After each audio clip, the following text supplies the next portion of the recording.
mastery throwing out the rule book and making something better. Dobell. Masters. Makers.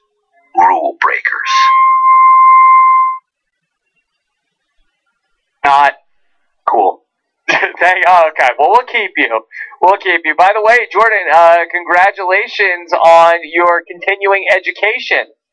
Thank you very much. Yeah, I'm super excited. I just got accepted into broadcast school, so I'm going to be starting in September. Going to be a little bit busier coming up soon here, so I'm going to enjoy the rest of my summer. But thank you very much, Rob. I really do appreciate it. Gotten a lot of love and support. It means a lot. So thank you to everybody out there. Yeah. Also, by the way, Jordan, congratulations as the host of the Big Brother Happy Hour on Reality TV Wrap-Ups. The Big Brother Happy Hour has been featured in New and Noteworthy in the TV film section of iTunes. So congratulations. Thank you very much. And again, to everybody who has left a rating and review on iTunes, really do appreciate that. I couldn't have got there without you guys. So thank you very much. Keep listening. I still am amazed that people actually want to listen to my show. So it's awesome. So thank you very much. And Rob, thank you for giving me the platform. Oh, come on. No sucking kneecaps here on the mothership. Save that for Reality TV Wrap-Ups. Okay?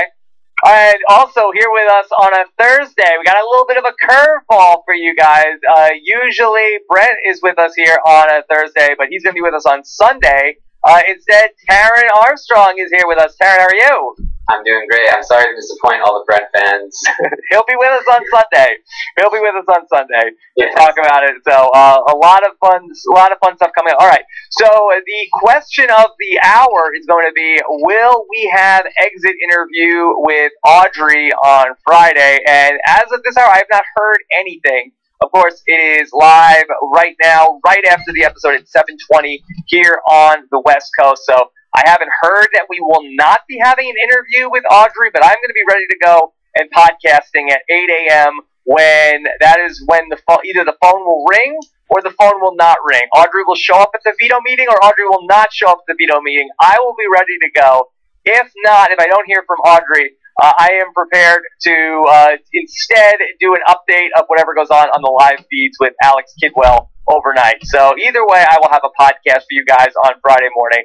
And if we don't hear from Audrey, I'll probably also vent a little bit about not hearing from Audrey. So we will see what happens on Friday morning. So a lot of stuff going on. If anybody is wondering why am I not in the studio tonight, I am in sequester right now, and that is in all seriousness, I am going to be going to an event for everybody. A lot of people have heard me talk about Patreon, which is a great thing, and really it's something that changed my life to be able to be on Patreon and have patrons of the podcast. They are having an event here in Anaheim as part of VidCon that they're announcing their mobile app. So they asked me to come down here, so I'm down here in Anaheim for the night, and I'm going to be going back to my house in the morning. So that's what I'm doing. I'm going to have to probably log off this at the top of the hour. So Jordan and Taryn are going to continue on with me for like the last 10, 15 minutes of the show, just to give you guys a heads up as to what's going on. All right, so let's get into this. Let's talk through the Audrey eviction, and I actually think we have probably the most interesting pair of heads of household that we've had in 2 years of Battle of the Block. So we'll talk that through as well. Is that hyperbole, Taryn? Do you think am I overstating the new HOHs? No, I was thinking exactly that. Like, this is the most unpredictable pair of people I could have seen up there, I think. Okay, good. All right, so we'll talk that through. But let's start with Audrey. And I felt like this was a confusing edit for me on the Audrey front, because I did feel like the show really handled Audrey with kid gloves tonight. And I was a little disappointed because I did not care for the way that Audrey handled herself this whole week. And I really was looking forward to this episode tonight because we saw Audrey going in the have-not room and then spending hours and hours in the diary room. And I really would have loved to know what Audrey was saying in the diary room this whole time. Was Audrey saying, I want out? Was Audrey losing her mind? And I really felt like the show protected Audrey to the point where we have no idea what she was thinking in the diary room all week. Jordan, how did that come across to you? Yeah, for me, it was really, like you said, it was weird. I didn't expect it to be edited in that way. I'm a little bit different than Zach Rance. He was on the show last night. He was saying he didn't really have too much sympathy for Audrey because he's played this game before. I do have a little bit of sympathy for Audrey as somebody who did play this game and went in as a huge fan, only to find out that I wasn't going to win, albeit I only had a few seconds for me to have that realization. It's really tough knowing that your dream is over and that you're not going to win, and you have all these aspirations. You want to, and Audrey even said before the season she wanted to be a role model for other transgendered people out there, and she wanted to represent them well, and she wanted to win this game, and she had all these aspirations, and she sort of crashed and burned. So I think she was really disappointed with how everything went down. And I think that this week she finally felt that she'd be safe with Shelley remaining in power as head of household. And then when she finally realized that she wasn't, didn't really handle it so well. So I do feel a little bit bad for her, but at the same time, I mean, it's just a veto meeting. Just go to the veto meeting. How many people have been backdoored before? Just go. People suck it up all the time. I understand it's an emotional roller coaster in there. I've lived it myself, but I was a little disappointed with that, and I wish that she would have handled it in a different manner. Yeah, I really wish we would have just gotten to see what she was thinking throughout all of this. What was it? Why was the world crashing down for her? Was it because she was going into the house and she had recently just announced to the world that she had undergone this change and she was going to be telling people about it? And was it so much pressure from that? Was it how she felt like she was being treated by people? I mean, she seemed to imply the other night on the episode that Clay was treating her in a way that it was almost like rooted in something else. I mean, was it that she got stabbed in the back and it really had nothing to do with who she was coming into this house and she couldn't deal with the betrayal? Was it that she knew she couldn't deal with being evicted? And it's just like, I was so frustrated that we heard what everybody else in the house was saying about Audrey, but we never heard from Audrey what the issue was. Yeah, Taryn, what do you think about that? Yeah, I think it's because a lot of it had to do with some like serious anxiety issues or something. She had a lot of medication that she talked about taking, and I know they really try to stay away from any kind of airing stuff about medication, so they probably just wanted to stay away from anything revolving that, so they stuck with, other people's speculation. But what was she saying when she went in the diary? I mean, is it also possible, could she have just gone in the diary room and just been like a ranting lunatic, and that's why they couldn't show us anything that she was saying? Could she have gone into the diary room and been like, you know what, screw you, Shelley, what do you think you could get me? Like, is that possible? And then, because at the same time, we got to see her family, and we really were seeing a whole different side of Audrey that we really haven't seen throughout the entire time that she's been in the house. Is that a possibility, that she was just so incredibly raw and angry in the diary room that didn't go along with what we were seeing? Yeah, I think, Rob, my theory is that Audrey wanted to self-evict. I think a lot of people expected over this past weekend that she was going to quit the game. She was gone for 5 hours on Sunday or whatever it was, and then again on Monday, and people had no idea what was going on. So I think a lot of that, I mean, who knows, this is just speculation, but she was probably in there breaking down, throwing a fit, saying, no, like, I'm done, I don't want to play this game anymore. And it was probably Grodner or one of the executive producers talking to her and trying to convince her to stay in the game, and that's probably why we didn't see any of that on the show. And you saw in this week that Audrey got special treatment. She was a have-not, yet she was allowed to eat, and she was allowed to sleep on the floor, all these other things to convince her to stay. So I feel like that's probably the direction in which she was going in. And based on the episode tonight, how CBS editor, how Big Brother edited Audrey's game and what happened to her, I believe they didn't want to show her in a negative light and then show this, hey, look how positive Audrey is, and here's her family, blah, blah, blah, and here's this interview about how brave Audrey is. I don't think that would really look so great. So I think in order for it to make sense, they left all that stuff out. But that's just my theory. I have no idea. Nobody knows other than the producers and Audrey. We probably never will know. Taryn, this isn't anything that's a spoiler, but I do want to know from the live feeds. Could you just take us through the rest of the week and how did Audrey start to emerge from the Have Not room as it got towards the eviction night? How did we go from she won't come out of the Have Not room, she won't come out of the Have Not room, to she is a fully functioning part of the eviction episode? Well, at one point, I don't remember if this is before or after she came out a little bit and talked to Shelley, but at one point she just randomly burst out into song in the Have Not room. And she sang that, Is This Real Life? No, that was bizarre. That was bizarre. If you haven't seen this clip, I'm sure you could find it on YouTube. She did like a reprisal of the song from the Sunday night episode of This Is My Big Brother, like, Is This My Life? And she did the whole thing over again. It was really bizarre. And she did it, and then she like went back to sleep in the chair, and then got up, and then acted like she was waking up again to doing it. And it did not seem like it was an organic moment. It did seem like she was almost like doing like take two of trying to get it right for something to be in the show. But she was talking about how Shelley backstabbed her. And I don't know. It was almost like that was something that she wanted us to see. But Karen, could you speak to that at all? She did say shortly before the live show that she wanted to sing that song as her eviction speech, but they told her that she couldn't sing as an eviction speech. So I don't know. It was a very odd. I mean, Jordan, what do you think? What is Audrey trying to tell us here?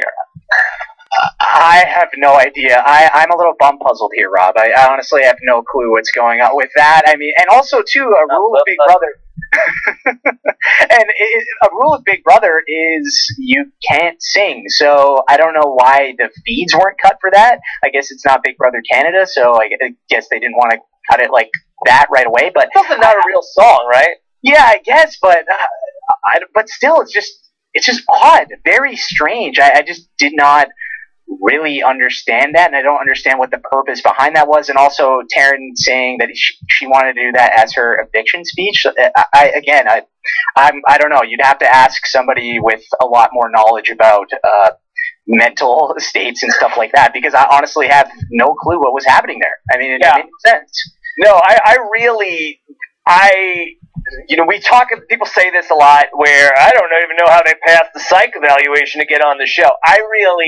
I'm very confused about how this ultimately happened, because she did not seem like she was mentally at a fixed, stable point along that, whatever that line is. And I don't want to speculate on anybody's mental well-being, but all of the Big Brother players that we've seen, she really seemed like she was not as in touch with reality as everybody else in the house was. And there are some wacky people in that house, Karen. Yes. So I don't know. So how did we go from she's singing to herself and yelling about how Shelley backstabbed her in song to ultimately sitting in a relatively calm manner in one of the eviction chairs? Well, she did have a conversation with Shelley the other day that didn't really end well. I think you talked about it yesterday, but she claimed that she was told or hinted at in the diary room that the edit was going to portray this as like a huge betrayal on Shelley's part, and Shelley got really upset because of it. Big Brother came on and told her she wasn't allowed to use production as a strategy.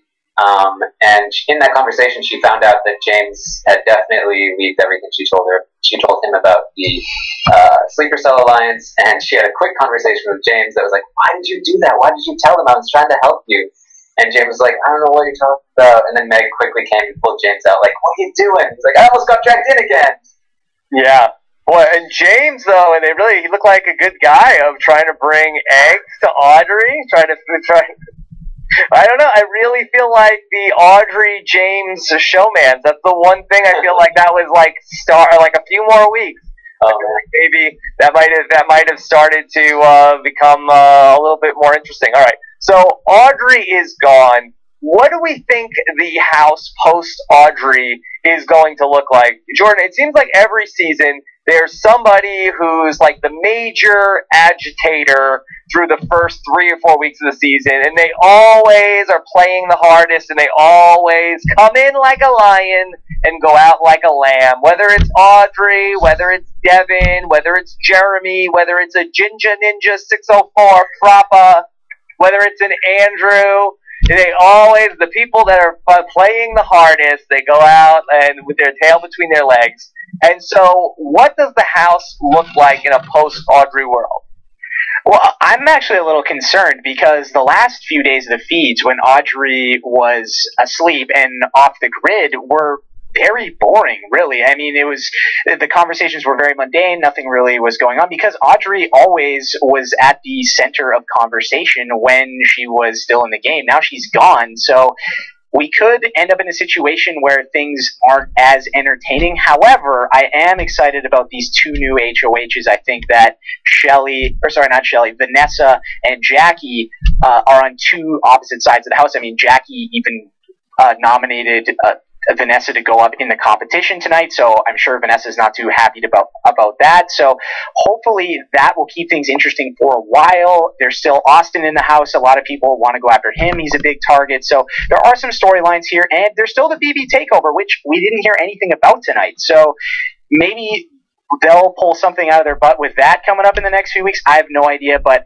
I'm a little bit concerned, but I'm cautiously optimistic here. Okay, before we get to nominations and this week's Battle of the Block, Karen, do you have any thoughts on what the post-Audrey house is going to look like? And did you get a glimpse of that from the feeds this week? Yeah, particularly last night. Austin has always been a target for the other side of the house, the other side being not equal in the Sixth Sense. And last night he tried to make a connection with Jason, and Austin being Austin, he completely failed at it, and basically just revealed a ton of information to Jason, including Julia's name, absolute confirmation that there are twins and that Austin knew about them, and also that he's totally fine with Julia leaving as long as he gets to keep Liz and go to the jury house with Liz. And so Jason immediately turned around and told Meg and told Shelly and told Vanessa, and then Shelly and Vanessa ran upstairs and said, "What is Austin doing? Why is he so dumb? I think we might need to cut him." So the whole house at this point is largely against Austin and the twins. So that was definitely where this week was headed. These HOHs though might throw a wrench in that a little bit. So you never know. Now, with Vanessa and Jackie, between the 2 of them, we saw this week that Jackie had no love for Austin. She also seems to have no love for the twins, especially after Liz nominated Jackie this week. Could we see the 2 HOHs sort of stand either against the twins and Austin? And would Vanessa potentially give up Austin as a sacrificial lamb to go on the block, Jordan? I guess, I don't know, maybe. I think that things right now for Vanessa have gone very smoothly in the house, despite, her HOH week. She had some hiccups here and there, and she's had some emotional breakdowns and things like that, but game-wise, things have really gone her way thus far. So I feel like Vanessa might feel comfortable enough to feel that, yeah, she can cut Austin, that he's an anchor to her game, especially after this Jason conversation last night, which, I mean, that's really bad news. As someone who's played this game, if one of your allies is going to somebody on the other side of the house and just feeding them information for really no reason, only to try and benefit themselves, it's not good. It's really, really bad for Austin's game, and I think that Vanessa might be willing to say, hey, you know what, Jackie, I'm going to put up 2 people who I think are going to win this Battle of the Block. I'll let you do what you want to do this week. You stay HOH, you get the blood on your hands, you backdoor Austin, and we send him home and everyone's happy. I hope that maybe she goes in a different direction, because I would like to see the 2 HOHs go head to head, but that's the direction that's a thing I could definitely see happen this week. That's very interesting. Taryn, do you feel like we could see Vanessa trying to put a team out there that can potentially win Battle of the Block, like a reverse throwing of it, like, hey, I'm putting you up there because I want you to win Battle of the Block, and then having Jackie nominate some combination of Liz and Austin? It's certainly possible. I think she's definitely willing to cut Austin at this point. He's too attached to Liz, and his head is so far out of the game that he's too much of a hazard to her game. That being said, Jackie, when Vanessa had a conversation with Jackie this week, she basically offered her a deal, like, hey, not go after each other this week. And in response to that, Jackie basically told her, no, I'm good, and just so you know, if I'm HOH, you're not going to be the target. Basically saying she's going to go up as a pawn if Jackie wins HOH. So Vanessa's probably not going to want to give Jackie very much control this week. So there's going to be some sort of battle, I think, with those two motives. I think that Jackie has gotten a tough rap so far as being just a total floater, but this is somebody who did get into some big blow-ups on The Amazing Race. I don't know if it's necessarily fair to paint Jackie and Becky with the same brush. Taryn, do you believe that there's any chance that we see a exciting week from Jackie as HOH? It's possible. I think Jackie is not a good game player at all, but she definitely has potential to be an explosive kind of antagonistic character. She just doesn't care, and she does not take any crap from anybody. So she's definitely the type of character that could make a big splash if prompted to. Whereas Becky, I think, is probably a slightly better player, but very dull. Yeah. Jordan, do you see it the same way? Do you think that maybe there could be, and I know this might be sacrilege to say, but could we potentially see some maybe Rachel Riley, Big Brother 12 upside in Jackie? Absolutely, especially with this HOH win. I think that Jackie, for this first month of the game, she's really gone to sleep, and she talked about that on the feeds last week. She was just saying that, yeah, really my strategy has just been to go to bed, not really do too much, because why do anything? And I think that is a good strategy. Now, does that mean she's a good game player? Not necessarily. However, now that she's got this HOH, she's got this taste of the power, I could definitely see Jackie, someone who has a very strong personality, going balls to the wall and just gunning after Austin or whoever she wants to go after, going crazy, getting a lot of this power, and then getting some blood in her hands, making some people want to go after her. And we've already seen that she is capable of competition, so I think that she definitely has some BB12 Rachel Riley upside in her for sure. Yeah. Now, we saw... Oh, go ahead. I will say, if Jackie stays HOH, I definitely see the power going through her head this week. I see like 100% HOH-itis. That's good. That's what we like. We like good TV. Jordan, do you like good TV? Oh, we love good TV, Rob. We love. Taryn, you like good TV? I love good TV. Yeah. Supposedly everybody likes it. Supposedly. All right, so another week goes by in the Big Brother house. Another hinky vote. This is the season, I think, with the most hinky votes of all time. Every week there is the hinky vote which gets thrown out. This week it's by Austin. Taryn, this is something I think that we've talked about before on the show of what Austin could potentially be up to. But for the people who this was extremely confusing for, could you speak to why Austin might have put a hinky vote out there and voted to evict Johnny Mac this week? I think Austin's main concern right now is making it to jury, and so he's trying to make sure that he knows Steve is a big target, and so he's throwing out this hinky vote in hopes that it will be blamed on Steve because it's been thrown out before that Steve might be America's player. So he's hoping that some attention will be deflected from him and onto Steve, and then it's not because Austin is such a terrible liar. I mean, he was going around earlier today saying, like, I don't know about Steve. What if he throws a hinky vote out there or something? Like,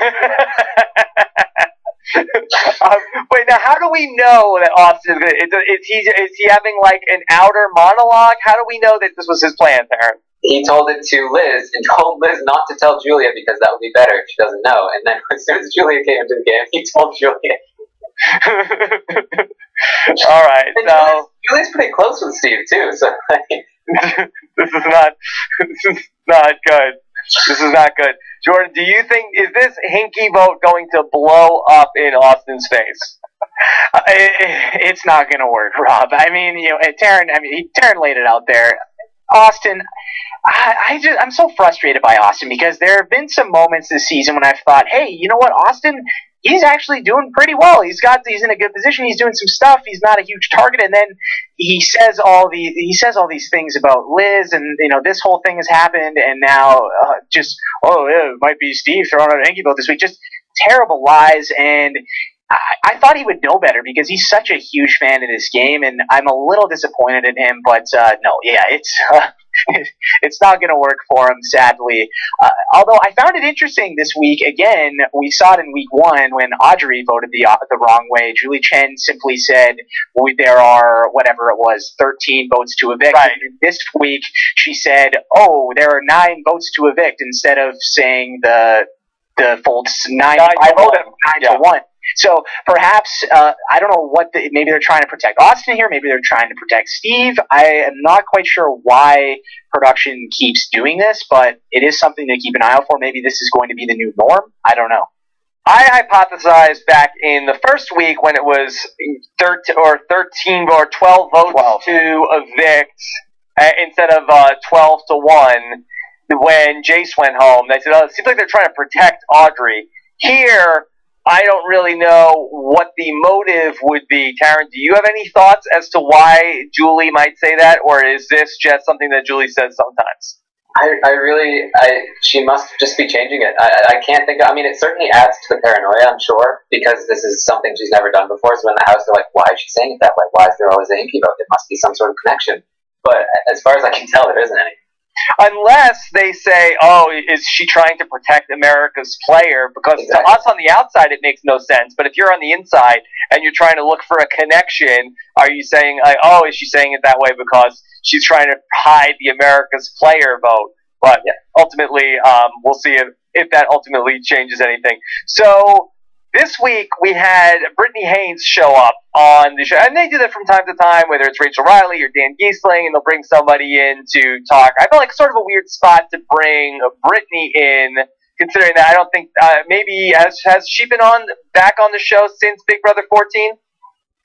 Didn't they have her come on and say something about her having a baby? Maybe. They did a veto. They did a veto, I think. Oh, yeah. She was like Gronk, I think, and she wasn't even at the house. But no mention whatsoever of the takeover. And this week, there's absolutely nothing. Apparently we're not ready for a takeover anymore. At least last week, there was no takeover, but we were sort of like, it's 90s week. And I was waiting for them to say, all right, Brittany, well, you're here, so why don't you tell the house guests what the takeover is for this week? But absolutely no mention of the takeover. It was just a generic HOH competition.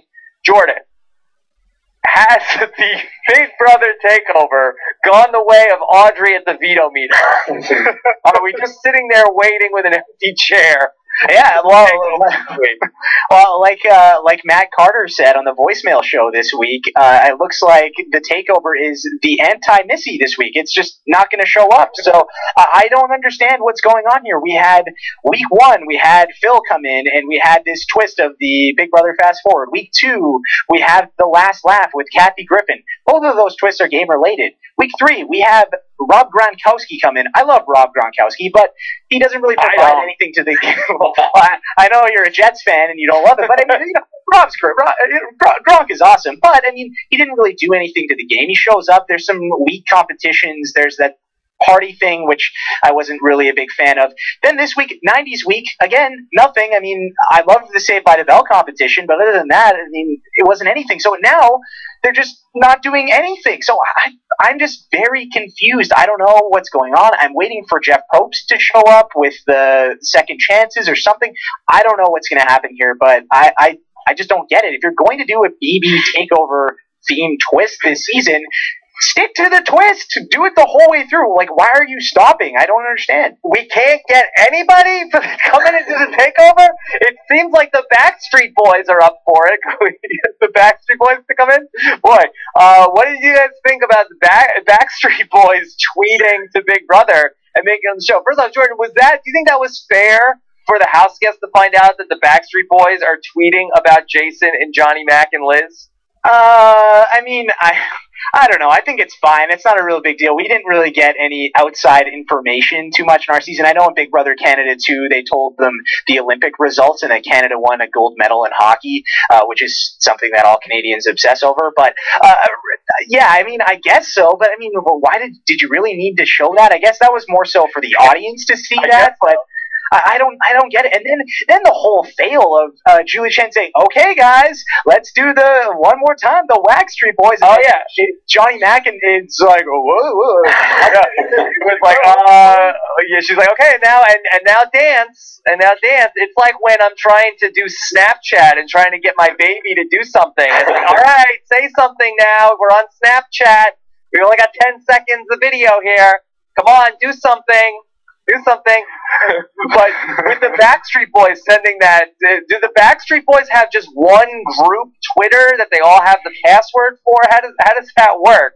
And is there any sort of debate on how the tweets should be? Like one of the guys, what is it, Nick Carter? Which one of the Carters is in Backstreet Boys? And he puts it in, and the other Backstreet Boy is like, no. I want it that way. And the other one, no, I want it that way. No, stop it. It's not, I'm the press secretary of Backstreet Boys. All right. So, I mean, surely it's just like an intern or something, right? Is that what it is? But the Backstreet Boys, if they have an intern. Yeah, no, absolutely. Backstreet's back. Yeah. Who'd have thunk it? All right. So we talked about Hinky Boats. We talked about the departure of Audrey. Anything else from this episode before we start to talk about some questions? Jordan? I was just going to touch upon the dance fail, so I'm good. I think that we touched on pretty much everything of importance. Okay. All right. So, Jordan, I know you're a fan of the cutting goodbye messages. Did you feel like the house took it too easy on Audrey? You know what? I think that they were fair to Audrey. I guess they could have been a little harsher, but at the same time, I think it would have, based on, again, the edit of this episode, they're making Audrey look like she's this poor lost puppy that's getting sent to the pound, and it's so devastating with what's happening. So I don't think that it would have really fit into the episode if Austin came in with his Judas hat and just ripped Audrey to shreds. I think that, I feel like we got robbed a little bit of, this was one of the most out there, on a limb, Big Brother players of all time, and they were going out of the house. I really feel like the storyline that we got tonight was so different than what we saw. And while I'm very, very, happy for Audrey if this was something that inspired people, more power to them. But it just was so not a part of her story outside of the first night, and it was almost like just sort of shoehorned in there. Where the first night she came into the house, and it was this big announcement, and everybody was happy for her, and she had so much goodwill, and within days squandered all of it to the point where she really could have just come into the house and coasted for 7 weeks easy. Nobody would have thought about ever putting her up on the blog, and she just became the most despised person in the house. So it's amazing how she spent all that goodwill, and it was just so not a part of her story the whole way through. And then it was just immediately, it was like the whole last 4 weeks of the show didn't happen, and then it was just back to the only thing about Audrey was this story about her being a transgender person, and really very little comeuppance on her about the game, Jordan. Yeah, I agree with you, but I think that a lot of the house guests in there probably had it in the back of their minds that, hey, it's one thing, I know Shelley had it in her mind this week, especially when she went to Audrey, when Audrey went to Shelley and said, oh, well, production said that you betrayed me and all this stuff, and production said, Audrey, please do not use production as a strategy. That is sort of, I think, probably got around to the other house guests, and they probably were a little bit concerned that if they came across super harsh on Audrey, it wouldn't come across that well to America. And that is something that, believe it or not, that's something, I don't care what you say, that's something that's always on your mind if you're in there. You want to know, you don't want people in the general public to hate you. So if you I think that is probably what was going through a lot of their people's heads. But I agree with you. We were definitely robbed of that, because if this was a Devin, if this was an Andrew James Gordon, if this was a Ginger Ninja 604 Propa or Jeremy, we would have seen that. But we didn't with Audrey, just because of her unique situation. So, I mean, I understand it, but yeah, I agree. We definitely missed out. But I will say that the best thing about Audrey was that the whole issue of her being, the first transgender house guest was such a non-factor. Yes, I'm sure it was always in people's minds, and people didn't want to be perceived like they were treating her unfairly. And if anything, that bought her some extra time in the house. But it was just such a non-issue in terms of the game. And I really do think that everybody there should be applauded. And even outside of the house, like, I don't think that to my eye, I did not see people saying really very much about Audrey at all. And I guess that speaks to how distracting her game was. But I mean, really, it was very impressive that it was such a non-story in the house, outside of the house. And I really feel like that is the way it should be. Okay, that's what it is. Okay, big deal. And let's not treat her any different. And she did not constantly talk about it in the house or anything like that. It was really a non-factor. So I do think that overall, this was a positive story for everybody involved. Yeah, I think they were just really attached to the story of the transgender person being on the show, and they had that package ready. Like, they had like a whole half season's worth of content about Audrey, and they were like, "Oh man, we got to pack it all into one episode before she leaves." And it really felt like that. It felt like they were just cramming all this stuff right before she left, because they wanted to at least say something about it. But I agree. I think they could have easily let that go and just let her gameplay stand, because that's entertaining enough, Yeah. All right, Scott, let's get into taking some of the questions. I got about 5 minutes before I've got to run, and then Jordan and Taryn will run through the rest.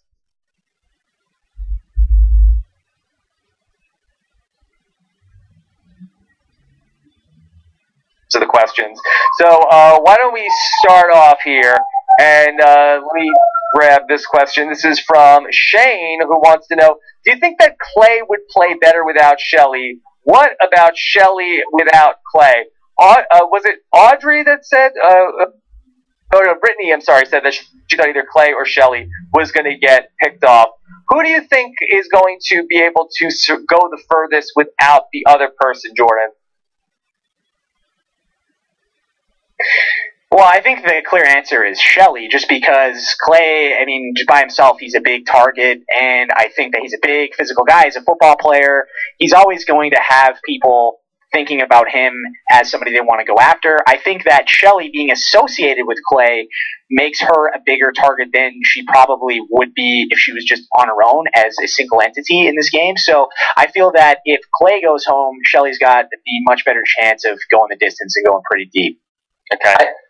I do want to say, there has been some talk that Clay runs Shelly's game, or Clay's.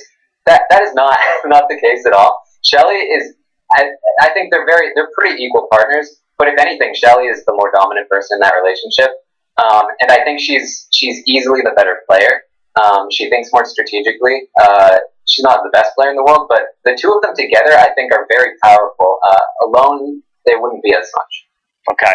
Let's take another question. This is from Jeff, who says, do you think that we're going to see an America BB takeover in the coming weeks, where America gets to be HOH and nominate two of the house guests for eviction, similar to what we saw in BB Canada 2? Jordan, will BB takeover rip off Canada's HOH? I would like to see that. Do I think it's going to happen? What's wrong with you? Why? Why would we need that right now? We don't need that, but I think it would be interesting to see, just because I think there's this potential of the Sixth Sense bomb squatting their way through this season and just blowing through everyone. And I think that it would be interesting to see. Is it going to happen? No. It's not going to happen. There's no way that happens. I think that maybe we've got a much better chance of a saboteur takeover, and Annie shows up, and somebody is the saboteur, and Reagan, and somebody is the saboteur for a week, than America's HOH and two people go on the block. Personally, yeah, I think as a viewer, let me backtrack a little bit. As a viewer, it would be interesting to see. As a player, I hate it, and I do think that twist is incredibly cheap, and the first 5 in Big Brother Canada 2 totally got screwed over by that. But they did. But you know what? People like to see underdogs succeed. They don't like to see somebody just plow through the game. Yeah. There will not be a pagonging in Big Brother 17. I repeat. There will not the Sixth Sense will not be the 6 left. There will not be or 5 of the 6 people in the Sixth Sense. No, that will not happen. Taryn, am I wrong? You are not wrong. Yes, thank you. All right, let's take one more question, and then I'm going to jump off. This is from Davia, who says, "Breaking news: someone new just entered the house. His name is Steve. I've never seen him before. Brent, can you tell me his position in the game?" All the Brent fans, I told you, are bummed out. Oh man, we get so much email. All right, Darren, Phil, what about Steve, who's been really slipped into the background in terms of the TV show? Yeah, I mean, he's kind of one of those people, kind of like Becky, but a little more active. He's with Vanessa, and Vanessa's not doing much to keep him safe, but he is with Vanessa. He tries, and people tell him to leave because they don't like him scampering around. So yeah, he sits alone in rooms and is really intrigued by why the cameras cut to him when he's doing nothing. And then people see him sitting alone in rooms and they're like, "What are you doing? Why are you so creepy?" He's like, "I'm just sitting in a room alone. What do you want from me?" Yeah, poor Steve. All right. So I am going to make my way out. You guys are in good hands with Jordan and Taryn. Of course, Jordan will be back tomorrow with Big Brother Happy Hour, which we have a fantastic guest from Big Brother Canada. I guess that I like very much, Jordan. Yes, the great Ika Wong from Big Brother Canada 2 will be joining me live tomorrow at 7 p.m. Eastern, 4 p.m. Pacific. You can check that out on robhasawebsite.com. It's going to be a really fun time. I love Ika. She always brings it. It's going to be a blast. I love talking to her. She's great. Well, you've got a great guest coming up on Big Brother Happy Hour on Friday. So I will see your great guest, and I will raise you my guest for Sunday night coming up. This upcoming Sunday, I will be speaking with the great Jocasta. Oh, drop the mic. What about that, Jordan? In your face. Jocasta. Oh my God. What? Oh my goodness, I'm as shocked as I was when I got blindsided. This is amazing. This is Jocasta on RHAP. Mama J. Mama J is on her way. Hold on, Rob, have you checked with her? Has she taken all of her laxatives and those things? Because we don't want any issues during the Sunday show. Let's have a bow tie on a chair somewhere. Okay, sounds good.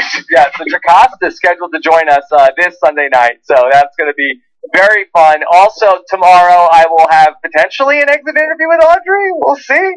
If not, I'll bring you some. We will have an update on the live feeds then on Friday morning. And also, Josh Widler and I are bringing out, we were closing out Volume 2 of the Evolution Strategy, our Heroes vs. Villains 17-hour retrospective, 5-year anniversary edition of Heroes vs. Villains.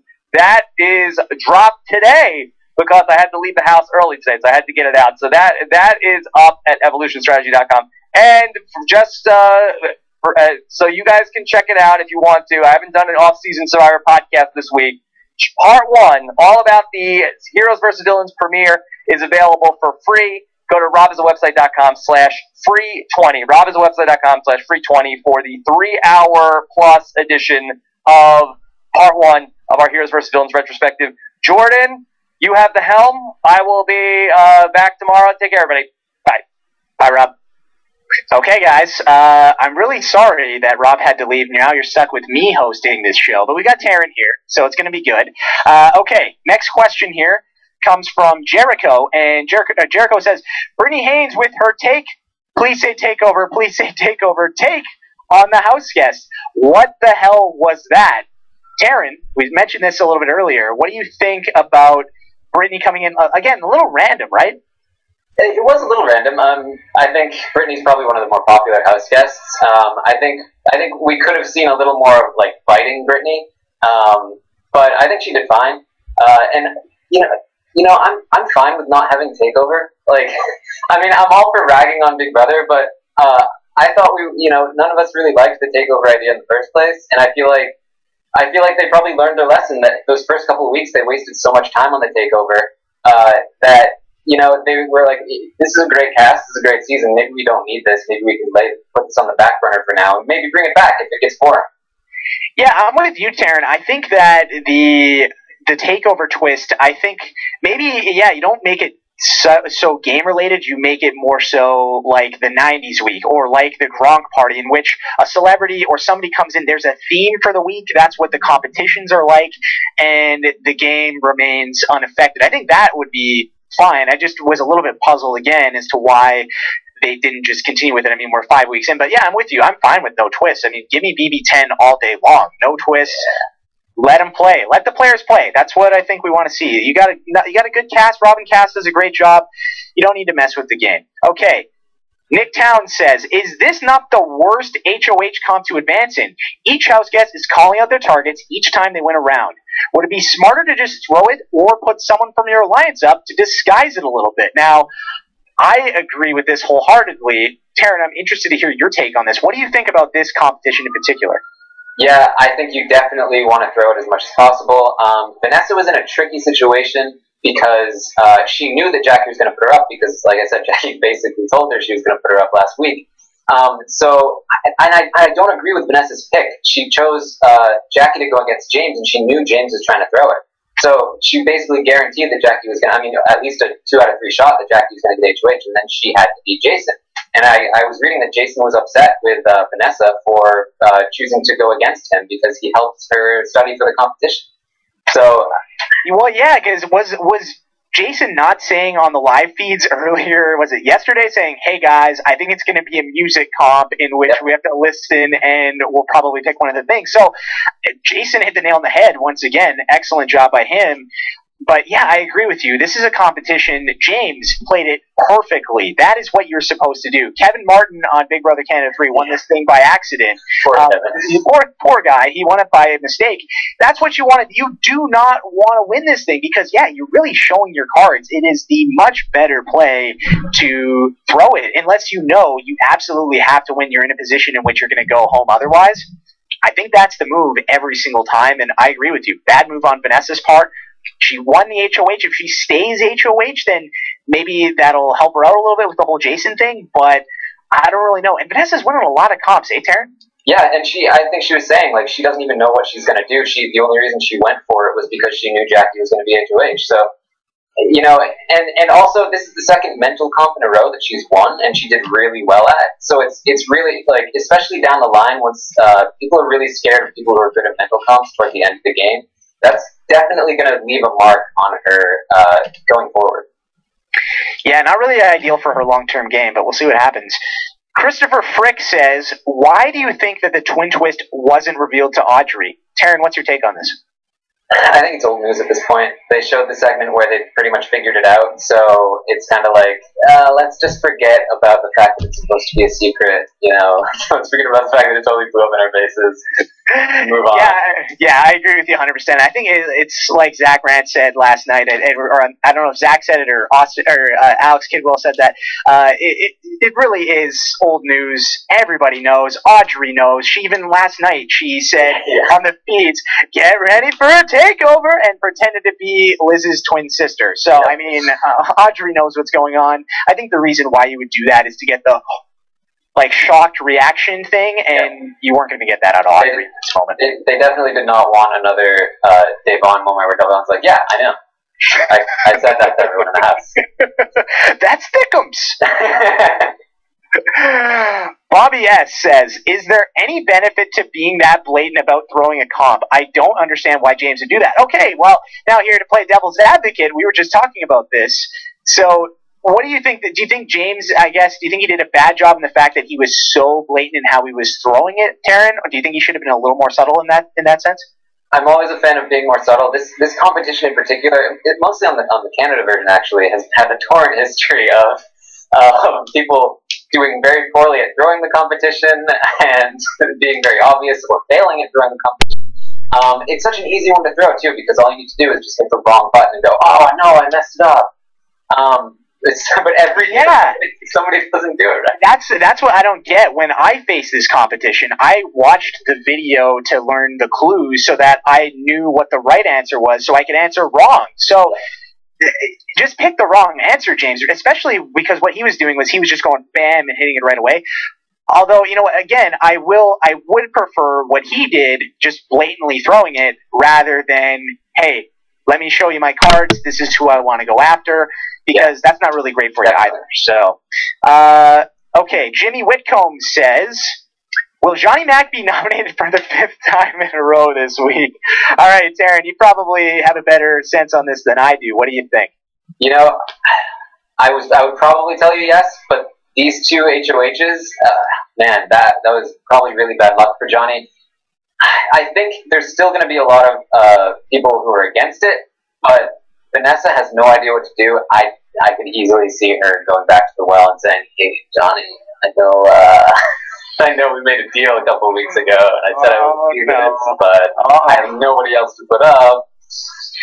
This isn't good, Taryn. This isn't good. Nobody wants to see this. Although I think if Johnny Mac gets nominated again, just the legend of Johnny Mac, the rock star dentist, is going to grow more and more and more. And you know what? He probably isn't going to be the target this week anyway. So as much as I don't want to see him get nominated, I actually wouldn't mind seeing it, because it's been epic so far. He keeps going up. He keeps coming down. It's awesome. So, I mean, really, this was the first week in which he was a post-veto nominee. So, yeah, we'll see what happens, but hopefully for his sake, he does not go up. Marksturbation 01 says, can we give Clay a penalty vote for all the shout-outs? Do you not like the shout-outs to, your mom, your sister, your dad, your uncle, your cousin, all of Jacosta's 6 children? Do you like that, Taryn? Every time. And, usually I'm prepared for it. This time I forgot about it. And he did it, and I was like, whoa, Clay, stop it. I'll be honest with you. I actually paused the show tonight because I was eating dinner, because I knew I was going to come onto this podcast. So I paused it. I went and grabbed some dinner, and I was behind, and I saw Clay was going to vote. I just hit the skip button on my DVR because I knew what he was going to do. I was like, I'm so done with these shout-outs. They blatantly tell you no shout-outs. There's live feeds for that. Do what I did. Just go in the feeds and shout out to your mom that way. Don't do it on the live show when you're voting. Nobody really wants to see that. Nathan Kowalski says, do you think Jackie is going to nominate players for her own game, or is the Sixth Sense Alliance going to use her? Hopefully her own game. I'm tired of seeing Vanessa. I think Jackie does not care what other people have to say, and I think she's going to do what she wants. She's somebody who doesn't want to participate in doing what other people want. She has a pretty high opinion of herself and her intellect in the game. So I think she's going to go after who she wants to go after, and I can definitely see Steve going up, Austin or the twins, and maybe Becky on Vanessa's side. I think those are I was just reading Steve. They're convinced Steve is America's player at the moment because of the vote. So I can definitely see Steve going up. So Austin, Judas, the plan might have worked here. That's insane, dude. For now, at least. For now. Okay, so we'll see what happens. There's a lot of time. We've got a week, but not too good for my boy Steve Moses. Now, I have a question for you, Taryn. I think that Jackie winning this HOH probably isn't the best thing for her game, because she probably would not have been a target this week. Do you agree with me in that, or do you think that this is an HOH that she had to win? Well, she could have been Vanessa's target. She could have been Austin's target. But Vanessa probably wouldn't have tried to win it if Jackie didn't win it. So, but Jackie might not have known that. But I mean, Jackie wouldn't have been Vanessa's target if she didn't tell Vanessa she didn't have her on the block in the first place. So, I mean, it's kind of hard to tell Jackie what to do in the game when she's just so far off the rails. Okay, please, a rule of thumb for any future Big Brother players out there: do not tell somebody who you're going to nominate them if you're not head of household. And if someone comes to you with a deal, always say yes. You never say no, especially why not? It's not that all you got to do is say yes. You don't have to do anything. If you want to go back on it later, you can go back on it later. Or if it's not true, you can just lie. I mean, that's what Big Brother's all about. So Jackie, what are you doing? That's not the best move for you. But hey, maybe she knows something I don't. She does have a mass intellect that is probably greater than my own. Petite Shoe Pumpkin says, in a podcast this week, the idea of not having a live show was brought up.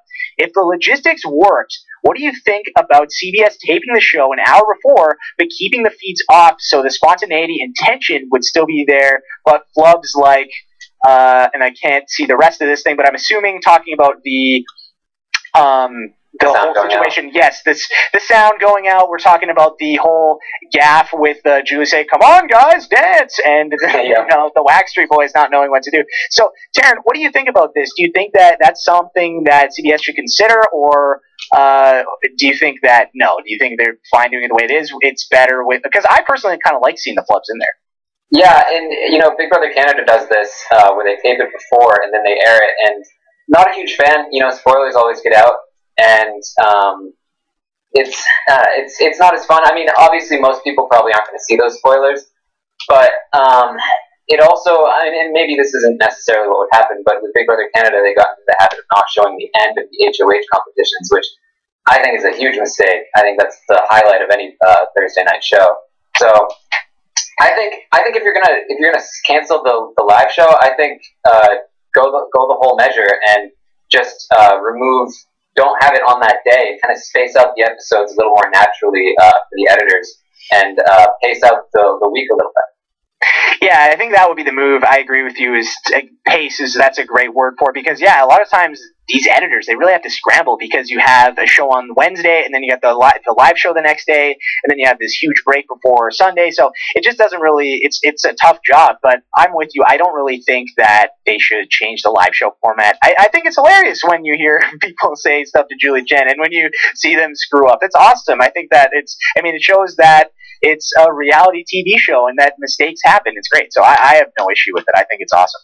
Yeah, we wouldn't have the classic moment of, I have no programming in my ear. Exactly. And no, who doesn't love that? Jim Jones says, sick of rehashed HOH comps. They all need to be endurance comps for the first 5 weeks in a row. Freaking mix things up, Big Brother. Taryn, I think Big Brother Canada is pretty good at this in terms of changing things around. What do you think about the idea of using recycled comps year after year? Because really, if we look at the competition so far this year, we've had, there was that crapshoot competition that Vanessa won. Vanessa and Austin won the Gronk Pong, which was kind of similar to last year, that one that Derek won by accident, the croquet thing. And then there was also the dice competition, which they used last year and then again this year. Then we have the song competition. I'm sure there will be a before and after at some point. What do you think about reusing and recycling these competitions? I do think they should try and mix it up more. I don't mind the occasional rehashed comp.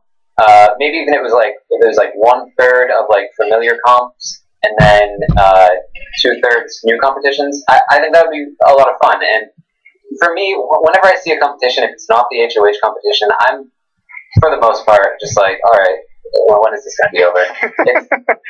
It's just so boring, and it's just like Big Brother Canada has done a very good job of spicing up the competitions, and even if it's kind of like a rehashed one, they add some like spice to it where it's a little more interesting to watch. So I think they could definitely step up their game. I don't think they should do 5 endurance competitions in a row, though. No, that is changing. Yeah, I think that wouldn't be the greatest if we had 5 endurance comps in a row. I mean, but absolutely, we're 5 weeks in here. At least mix 1 endurance competition in there. Oh, yeah. I mean, but I think the problem is with the whole Battle of the Block. You have to have 2 HOHs. It has to be a competition that is finished relatively quickly, so it can be aired on the live show. And I think that is the problem in which they face, and it's, what do you want? Do you want the HOH being announced the night of the live show, or do you want the HOH being prolonged to the Sunday episode like Big Brother Canada does? Because that's essentially what happens, is the competitions are different every single time. for the most part, but you got to wait until the next episode to find out who won, and well, nobody really likes that, right? So it's this weird balance and situation that they're in. But yeah, if they're gonna, and also too, if you're gonna reuse some competitions, why not reuse some ones that we haven't seen in a long time? One that I loved was, and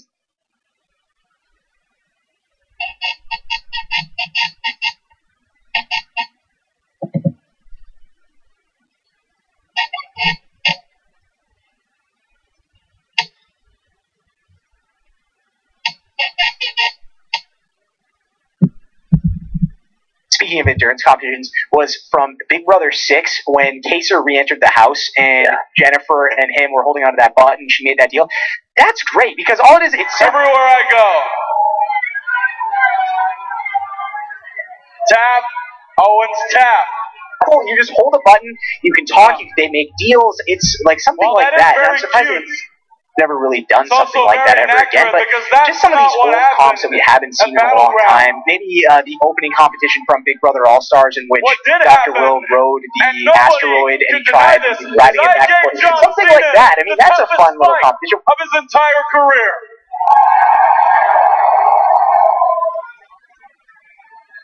So I have no problem looking in the mirror because I'm not the one who goes by the motto, never give up.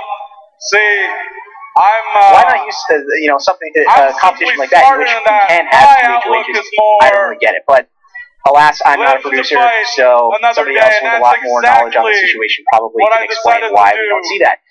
School of Lies says, is it just me, or did Julie love when Brittany called Jackie a floater? Yeah, it almost seems, Karen, correct me if I'm wrong, but it almost seems that Julie gets this pure arousal from any time anyone says that Jackie is a floater. First we had last week when she was calling her Jeff saying, I think that Jackie thinks this is a good stuff on Amazing Race, and then this week when Brittany's like, who's Jackie? And then she says, well, does that mean she's a floater, Brittany? And then Brittany's like, yeah. And she's like, oh, yes, now, yes. I know and she's that's so happy. probably a hard concept what for happened you to Julie Chen? Like, this is really, I don't understand. I guess this is the new era of Julie Chen. I talked about this on my podcast last week. But what's the deal with that? I think there's an intense secret rivalry between her and Phil in Amazing Race. And Monday she night desperately on wants Raw Jackie and Jeff to be very unentertaining and not do well, so she can say, once my guys are better. Yeah, I guess maybe that's what it is. Yeah, it's like you think about the Big Brother people have done pretty decent on Amazing Race. So there you go. I think maybe there is a little inter-company rivalry between Phil, Julie, and my main man Jeff Probst. Who knows? It's one man short. Abby R says, live feed questions. So Karen, or I guess this initially was for Brent. So unfortunately, we're going to get you to answer this, Karen. Is the house still planning on getting rid of Austin and Liz this week? Now, this is a bit of an interesting question because we've got two sort of opposing HOHs going head-to-head. Do you think that Jackie is going to go after Austin and Liz, or do you think she's going to take a shot at someone else? I think, the Steve being America's player thing might work out in Austin's favor. You never know. But I think chances are, if Jackie stays at HOH, she will go for Austin or Liz. Vanessa doesn't play this week, right? I have no idea. Vanessa doesn't have any idea what she's going to do right now. She's apparently sitting alone in the room saying, I don't know what to do. So. Well, it's still early. She's got some time, but yeah, I guess we're gonna have to wait and see. Who knows what happens? It's gonna be an interesting week, I think, for sure. Cheetah123 says, do you think the twins will make it past this next event? I think they're gonna want to go after Austin before the twins. So if Austin wins veto, honestly, I can see Austin. Could that actually happen? Can we see a scenario in which Austin and Liz are on the block, Austin wins the veto, and he uses the deal on Liz? He's talked about if we're on the block, I will absolutely drill it for you. I will be ready for the tech to win this game. I think it's possible. What is it? What? Like this? The emptiness in my heart. Is is it really worth tanking your game over Austin? You're a huge fan of this show. You got a shot at 500K. I mean, Liz is going to be there after the show's over. Why? I really hope that doesn't happen, but if it does, it could be for some epic TV. We love great TV, and I may not be remembered as the smoothest player of Big Brother in 2015. So, as it currently stands, Karen, I am. So, but if Austin does this, people might be forgetting about your old pal Jordan. So, I'm actually going to kind of hope that this happens. Okay. Hey, Jorge Alvarado asks, BB shut down Audrey when she tried to use production as a strategy with Shelly. What does that mean? Why isn't it allowed? Taryn, I think you probably know the answer to this one. I'll let you field it. Well, basically, you can't go around saying, oh, production told me that Jason is lying to us. He's really a backstabber. Yeah, I think it happened in Big Brother Canada where Sabrina said that. What was it? I forget the exact. You probably know better than I do. Yes, I do. Yeah. So Big Brother Canada 2. Ika Wong, who is going to be my guest on my show tomorrow, was walking down the stairs, and Sabrina Abate, the runner-up of season 2, was walking past her, and Ika brisked her. She barely touched her. I had my phone here. It was literally like that. It was nothing. She was just walking past her, and then she went around the whole house telling a story about how Ika shoved her and said that nobody loves her and these awful things. It was terrible. And then production actually intervened and said, "Hey, Sabrina, you can't say that she shoved you and committed, a violent act towards you." So yeah, you can't use production as strategy. And one of the rules of the game is you're not allowed to talk about production, period. So that is, I think, where that comes from, Jorge. I believe that they just don't want you talking about production. And yeah, that's pretty cheap to say, oh, well, production said this to me in the diary room, just to try and use that for a game. No, I really did not like that. And that was really uncalled for on Audrey's part, and I wasn't a fan of it. And I'm glad that Big Brother actually stepped in and said something, because that's just stupid. Don't do that. Not only is it cheap, but it's completely unairable. They can't show that on the show. Oh, production let something slip, or they can't show somebody using production as a strategy on the show. So. Exactly. And yeah, could you imagine if that swayed Shelly's mind, and then all of a sudden the house keeps Audrey, and then they somehow have to edit it in that, oh, well, we decided to save Audrey this week because production said that America would hate us if we did. No, they can't put that in the show. So yeah, for sure. Okay, Joanne Owens says, I think Audrey was charming in her Chen interview. I wish we'd seen that personality during her gameplay. Yeah, Audrey really turned it around. I was not a fan of her conduct these past few days. However, I'm glad that she kind of sucked it up. She went to the eviction. She was fine. She made her speech, and she went out, with relative class. So I think, what do you think about this, Taryn? Do you like what happened with Audrey tonight? And do you think if she was like this all the time, she could have gone a little bit deeper in this game? Definitely. The people in the house really loved her. She had a great personality in there, and she was fun to watch, and she's very funny. And I think that, give her a few years of maturity and her experiences from the house this time. If she's able to learn from them, and she could go in that house if she didn't have the past history that she does, and she could do really well. She's very personable, and she has a very she's very strategic. So I think she has the personality, and she has the social ability to do very well in the game. It's the strategic kind of overplaying that did her in. So hypothetically, Big Brother 20, heroes versus villains. Audrey's back. Do you think she's got a chance, Taryn? If her whole storyline is I'm a completely different person now, I've grown up, what an idiot I was back then, now I realize that I played way too hard, now I'm just going to be this quiet person, I'm not going to talk game with too many people, I think she could definitely do well and last a little while, and then turn it on in the end game when she should be turned on. Absolutely, yeah, I think she did the whole thing a little bit backwards. I think that if she would have, like Rob said tonight, she could have really gone to sleep for 7 weeks, and she would have been okay, and she wouldn't have been in this mess. But It happens. You think you know what you're doing in there, and in reality, sometimes you really don't. Johnny Horstrom says, why didn't production have a takeover schedule with scheduled guests and backup guests? Yeah, I feel like, so what do you think happened here, Taryn? Why do you think they went without a takeover this week? Do you think that they are just content with how things are going in the game right now, so they scrapped it? Because for me, I feel like they would have had these takeovers planned before the season, would they not have? Yeah, especially the promotional ones, because usually if you're going to have some promotion, you're going to have it set for a specific time in order to time the promotion. So I mean, maybe they only have a couple of promotional ones, and maybe those are the ones we'll see more prominently if they are kind of holding back a little. But I do think probably the point of the takeover twist is it's week by week, so they get to basically do whatever they feel is right at the moment. So that's probably what they're doing. They're probably saying, we don't need this right now. Let's scale it back for a little while. Yeah, I agree with you. That's probably the move. We'll see what happens. Scott Grimes asks, everyone on this cast seems to be a genuine, nice person. Is this a BB first, Taryn?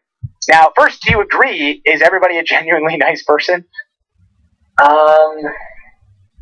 I mean, I think that says it all there. I don't know if you want to name any names. I don't think there is a cast where there has been 100% genuinely nice people. I think for the most part, people are nice on Big Brother, and when you're on the show, things get heated. When you're out of the show, for the most part, everyone's going to be nice, and everyone's a normal person to some extent. And so I do think this is probably a pretty nice cast. They're pretty friendly to each other, apart from the Audrey stuff. But I don't think it's particularly nicer than any other cast. So. Yeah, I don't really Yeah, I agree with you. There's always going to be a few people in there that just aren't that nice, and that's why they get cast on Big Brother. But for the most part, I actually kind of agree with that question. I think that these people are pretty nice for the most part. I mean, at least again, you can't say that about everyone, but hey, that's just life in general. Tao asks, or says, I think they've officially ran out of D-list celebrities to be on the show. Why aren't they bringing past house guests on the show? Well, we saw Brittany tonight. It wasn't a BB takeover. Taryn, who would you like to see for a BB takeover, and why?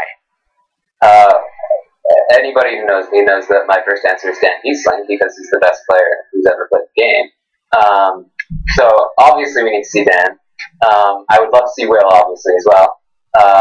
Get some Eric Stein. Get some, I'm just going to repeat all the popular people, to be honest. Wouldn't it be great if Eric Stein shows up and he's like, hey, house guests, one of you is going to be America's player. You're going to have to tank your game for a week, just like America made me tank my game on Big Brother 8. I think that would be great, I think, if they did that. Yeah, why not bring Dan back? I'm sure Dr. Will's going to be hard to get, but I think an obvious one is Derek Levasseur. I think that we haven't seen Derek yet on this show. I mean, he's the winner of Big Brother 16. He's one of the best winners of this game. And people want to see him. I am a little confused as to why they haven't brought him back yet. I'm sure eventually we will see him in some capacity, but yeah, I don't get why he's not there. You know who they should bring back? Jason Guy. Yes, Jason Guy, my friend. Yes. At Jason the News Guy on Twitter. Oh my gosh, love Jason Guy so much. Jason Guy is one of the most underrated Big Brother players of all time. Definitely. And when you talk about the greatest players ever, people never mention his name. He definitely needs to be in the conversation, and he's a guy I wish so badly we could have seen him play on Big Brother All-Stars, because at this point in his life, I don't think he's going to go back to play Big Brother. He doesn't really need it. But yeah, Jason Guy. A lot of the players preseason talked about Danielle Reyes, and they talked about her lines with Jason before the show. So, I mean, why not bring the two of them back for a takeover, Could you imagine, Taryn, if we had that? The, die-hard, hardcore superfans, Sarah Handlin and myself, first of all, would probably fall off our chairs if that happened. Our heads would explode if we got to see Danielle Reyes and Jason Guy back on the show. But Yeah, I don't think they're going to do it just because the vast majority of Big Brother watchers sadly probably do not remember who Danielle Reyes and Jason Guy are, because we have millions upon millions of people watching the show, but the diehard fans would just fall out of their chairs. They'd be so excited. This is what happens in Rob. We just get into exactly. We just keep ranting about stuff that is irrelevant to this recap here. And you know what? Speaking of that, Taryn, I'm sure the viewers of Rob Has a Planet are probably sick of me right now, and they probably want this thing to wrap up fairly shortly here. So let's take one more question, and we will wind things down. Thomas Tamillo says, hypothetically speaking, Jackie becomes the sole HOH this week. Who does she need to target and get out in order for you to take her seriously as a player? I believe she had been playing the Sesternino strategy and sleeping the first month away. Taryn, who do you think she's got to go after for you to think, okay, she's legit? I don't think there's a target she should go after necessarily. Obviously, if she got Vanessa out, I think Vanessa's playing the best game at the moment. That would be a big coup, but she pissed a lot of people off, at least Shelley and Clay.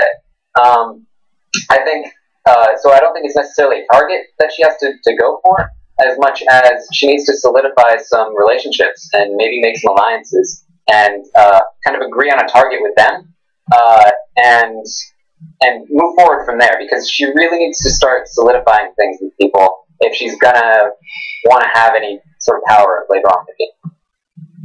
Yeah, I agree 100%. I think that's what you got to do when you're HOH. This game's about building relationships, and you want to parlay the head of household power into buying you friends down the road that can help you in the game. If Jackie just goes like a bull in a china shop and just does a lot of damage this week and has a very bad case of HOH-itis, which you mentioned earlier she's probably going to have if she stays HOH, not going to be the greatest for her game, but I am very excited because I think it's going to be a very good week. Okay, well, that is it for tonight's recap of the live eviction on Big Brother 17. Again, Sunday night, you can join Brent. He'll be back as the live feed correspondent. Him and Taryn traded for tonight. So Brent and Rob will be with Jocasta Odom from Big Brother 16, talking about the Sunday night episode, talking about the two HOHs, the Battle of the Block, who won, whatnot. It's going to be a great show, so definitely make sure you check that out. If you want to get more of yours truly, you can check out my show, the Big Brother Happy Hour. It is live every Friday, 4 p.m. Pacific, 7 p.m. Eastern on robhasawebsite.com. Tomorrow I'll be interviewing the great Aika Wong from Big Brother Canada 2. We're going to have a really fun time. We're going to talk about the nominees, what we think is going to happen this week, and answer your questions, more of this kind of stuff. It's going to be a blast. Check it out. I'm really looking forward to it. Okay, Taryn, hashtag time. What do you think the hashtag is for this episode? Chat. I'm terrible at this. I always forget to think of one. Well, you know what? Here, I'll go with one. I have one, and because we didn't really have anything specific on this show, and this is good. This is good because Rob briefly mentioned it. He was talking about his Snapchat, and I don't know about you, Taryn, but Rob has a really, really good Snapchat. Like it's phenomenal. So I think we should just go hashtag Rob Snapchat. What do you think about that? I like it. So if you guys want to check out Rob's Snapchat, it's just Rob Sesternino. Trust me, you're not going to regret it. I was talking about this with Kevin Martin earlier today. It's super funny. So yeah, if you want to check that out, that would be awesome. For Rob Sesternino, Taryn Armstrong, I'm Jordan Parhar. Hashtag Rob Snapchat. We'll talk to you soon. Take care.